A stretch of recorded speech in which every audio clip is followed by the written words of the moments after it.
how can a PT tell if a patient is over-focalized in their examination? Typically, I perform my vestibular ocular motor screen. I prescribe tracking and convergence exercise to tolerate if they are found to be irritated with it in the exam. But it seems you're suggesting not to do it if they're over-focalized. So if they're over-focalized and you don't know that, and you have them start to track, I'm going to see if I can get a close-up of my eye movements.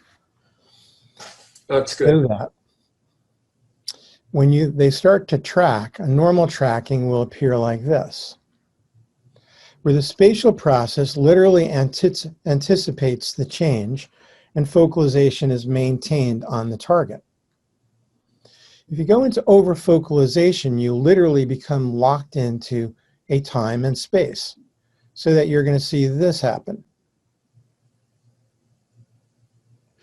So what's occurring is they fixate, the target is moved, they lose the anticipation for the change, they're still stuck here, and they make a quick eye movement, a saccade, over to the next point. So when you see these patients and they're having jerky eye movements and fixation losses, this isn't a muscle problem. What it is, it's an imbalance in the spatial process, not anticipating the change. Same thing will happen with a saccade. So you have two targets, just as you saw the young girl before. To make a shift from one point in space to another point in space requires the release of the fixation.